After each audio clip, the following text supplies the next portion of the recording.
ભાવનગર જિલ્લાના ઘોઘા તાલુકાના ખડસલિયા હાથપ ભડભીડિયા ગામમાં અનિયમિત વીજ પુરવઠાથી ગ્રામજનો પરેશાન છે। જસરપરા ફીડર સાથે જોડાણ બાદ વારંવાર લાઇટ ગુલ થતી હોવાથી મોટી સંખ્યામાં લોકો ઘોઘા પીજીવીસીએલ કચેરી ખાતે રજૂઆત કરવા પહોંચ્યા હતા। ગ્રામજનોએ અગાઉની જેમ કોળિયાક ભૂંબલી ફીડરથી વીજ પુરવઠો પુનઃ શરૂ કરવાની માંગ કરી છે। અનેક વખત રજૂઆતો છતાં ઉકેલ ન આવતા આક્રોશ જોવા મળ્યો। ગ્રામજનોએ ચીમકી આપી છે કે જો વહેલી તકે સમસ્યાનો ઉકેલ નહીં આવે તો આંદોલન કરવામાં આવશે। કે ખડસલિયા ગામમાં જ્યારથી જસપરા ફીડરનું જોડાણ કરવામાં આવ્યું ને ત્યારથી રેગ્યુલર કારે ગામની અંદર પાવર રહેતો નથી। એટલે વારંવાર હીરાના કારખાના હોય અને દુકાનવાળા છે, ગામ લોકોના છે, એના સતત એમની ફરિયાદ છે।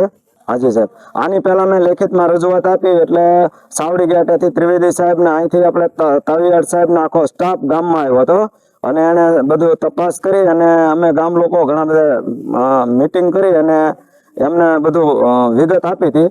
ત્યારે અમને એને એવી બાંહેધરી આપી હતી કે હું 8 દિવસની અંદર આને આ પ્રશ્ન હું તમને સોલ્વ કરી દઈશ કે આ જે ફીડર છે એ ફેરવી અને કોળિયાક ફીડરમાં અથવા તો સુરકા ફીડરમાં નાખીને તમારો પ્રશ્ન હલ થઈ જશે એવું અમને કહીને ગયા હતા। અમારે પહેલા કોળિયાક ફીડરમાંથી પાવર આવતો હતો, અત્યારે જસપરા નવું 66 કેવી બન્યું ને એટલે જસપરા ફીડર કહેવામાં આવે ને।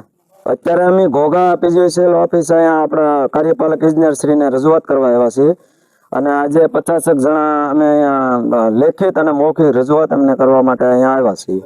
સાહેબ દ્વારા એમ કહેવામાં આવ્યું છે કે અમે જે તમારા અગાઉના પ્રશ્ન હતા એને ધ્યાનમાં લઈને અને અમે કામગીરી અમે શરૂ કરી છે, પરંતુ ગામ લોકોનું કહેવું એવું છે કે અમને તાત્કાલિક કરી દો। તો એ સાહેબે એમ કીધું કે અમે હેડ ઓફિસેથી અત્યારે મંજૂરીમાં મોકલું છું અને મંજૂરી આવે એટલે હું તરત કરી દઈશ એમ કહે છે અમને। અંદાજે બે વર્ષથી અમે સામનો કરી રહ્યા છીએ આ પગલાં લેવામાં।